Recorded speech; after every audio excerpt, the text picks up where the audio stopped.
Buenas tardes, espero que todos y todas se encuentren muy bien. Mi nombre es Valentina Romero y a continuación voy a hacer la presentación de mi trabajo final,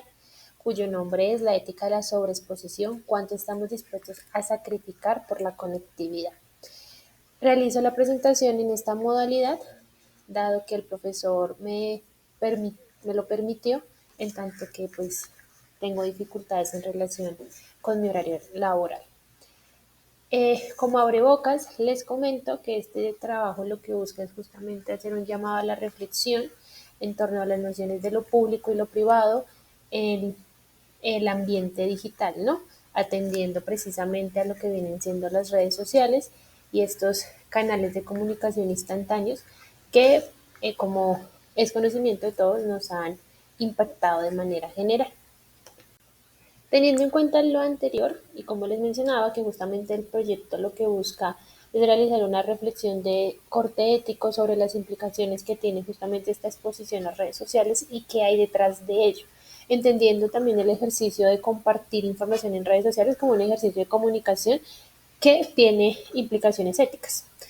En ese orden de ideas, el problema de investigación es el siguiente. ¿Cómo influye la búsqueda de conexión y validación en las redes sociales en la disposición de los individuos a sacrificar su privacidad y qué implicaciones éticas y psicosociales se derivan de esta dinámica en la sociedad contemporánea? Acá me quiero detener un momento para ahondar un poco en que el proyecto va a centrarse sobre todo en la primera infancia y en la adolescencia, atendiendo a que justamente son los grupos etarios más vulnerables cuando estamos hablando de la exposición a redes sociales. ¿Y por qué son vulnerables? ¿No? Acá es importante mencionar que en el proyecto se logra llegar a la conclusión que durante estas etapas la red social se convierte en el espacio donde el individuo se está autoconociendo y está creando un perfil de lo que cree que es decir, se da todo el proceso identitario. Y esto va a implicar justamente que este proceso identitario se vea permeado por la validación, cómo yo me vendo en redes sociales para ser validado a través de un ejercicio de comunicación constante que tiene implicaciones éticas en la medida que me va a implicar sacrificar o vender mi privacidad y lo íntimo en eh, o buscando más bien una exposición constante de lo público, el ser público en la red social, no desde las connotaciones de la fama, sino público en tanto que yo como sujeto me expongo ante otros buscando validación. Continuando en la parte del diagnóstico, quiero resaltar que las investigaciones reseñadas se caracterizaron por analizar las redes sociales en la construcción de identidad de niños y adolescentes. Este es un factor importante por lo que les mencionaba anteriormente, que justamente eh, mi proyecto de investigación estuvo situado en estos ejercicios de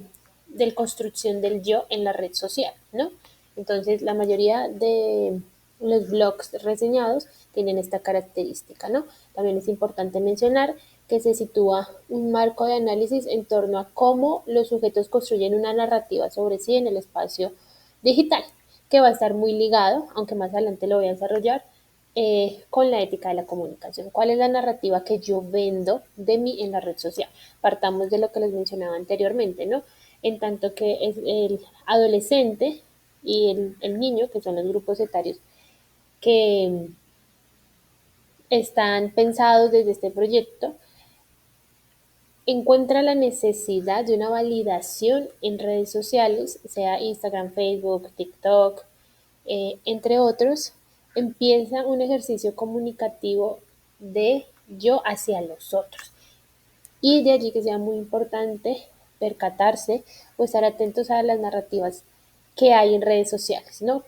Como lo mencionaba anteriormente, esto lo podría resumir en cómo me vendo yo en la red social. Y también eh, estos diagnósticos me permiten llegar a la siguiente conclusión, y es que el individuo del siglo XXI se ha convertido en su propio verdugo, en la medida que otorga información de manera voluntaria, información que funciona como elemento de control y manipulación. Acá esto lo resalto porque en tanto que el proyecto está eh,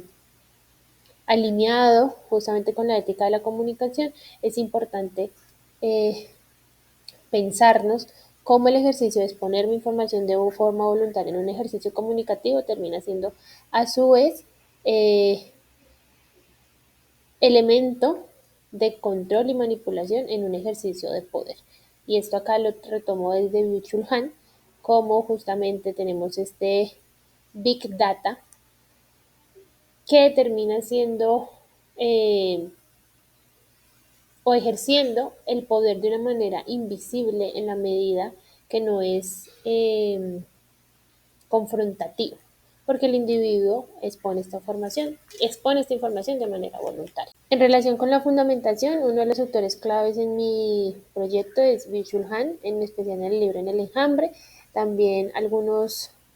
autores que hablan sobre la participación y el compromiso de los jóvenes en el entorno digital, el uso de las redes sociales y pues las consecuencias, la identidad y las redes sociales y la construcción de la narrativa del yo hipertextual, que era lo que les venía hablando, la sobreexposición de menores en Internet, atendiendo también a estas plataformas de riesgo y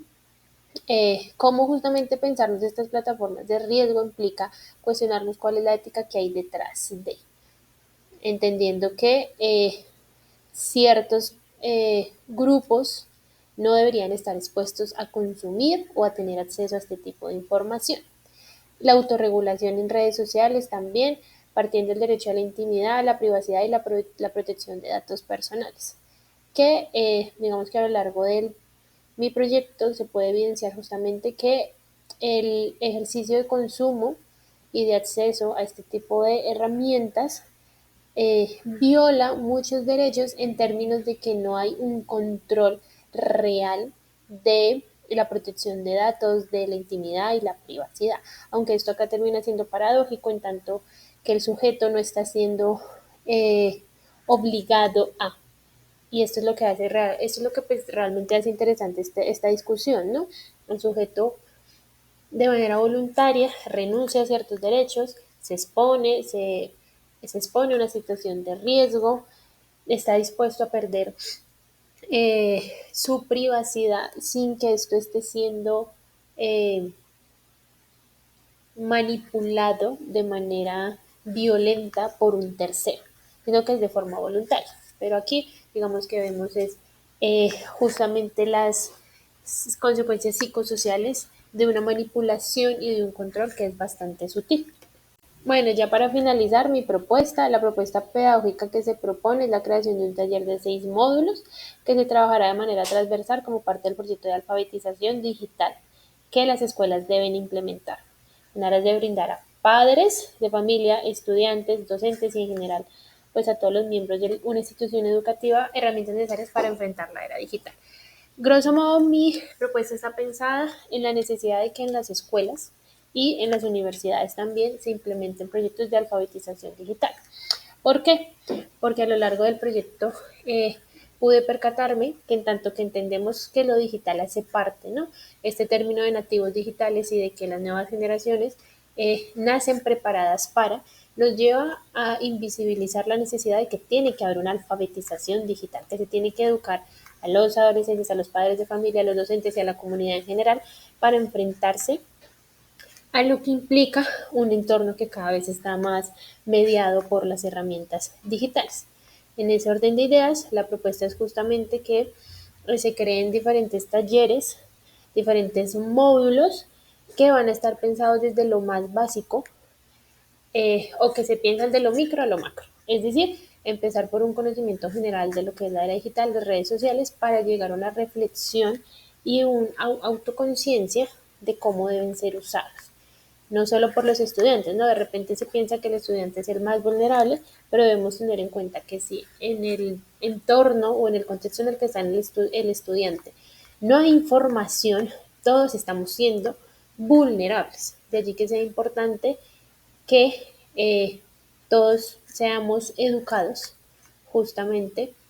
para poder compartir ese conocimiento y se creen redes humanas que permitan apoyo en relación con los peligros de esta sobreexposición. Bueno, finalmente la relación con la clase, creo que pues a lo largo de mi presentación he tratado de ir hilando justamente, sin embargo, para cerrar, Se habla de una ética de la comunicación en las redes sociales desde las narrativas del yo, de cómo me autopercibo y cuál es el ejercicio comunicativo de mi persona en las redes sociales, la alfabetización digital como una propuesta ética de lo que debe ser justamente el consumo de estas herramientas, porque satanizarlas y prohibirlas tampoco es la solución. Se requiere también de una mediación educativa que permita eh, que los estudiantes y la comunidad en general tengan las herramientas. También pues es importante mencionar que se cuestionan pues los principios de la privacidad, el consentimiento y el bienestar emocional como parte también de la ética de la comunicación, entendiendo justamente que el ejercicio de diálogo va a estar mediado por un receptor, por un emisor y pues todo un canal de comunicación que en lo digital pues se está transformando. Y finalmente la hiperconectividad y la cultura del espectáculo, ¿no? Como les mencionaba, eh, vemos que las redes sociales se están convirtiendo en el caldo de cultivo para construir y identidades eh, que están sobreexpuestas. En ese orden de ideas, pues es importante también cuestionarnos hasta qué punto justamente la red social debe situarse como una mini sociedad digital o si debemos realmente hacer la diferenciación de la realidad y los entornos que nos rodean y el contexto digital que termina mediando. Eso sería todo por mi presentación. Muchas gracias por la atención.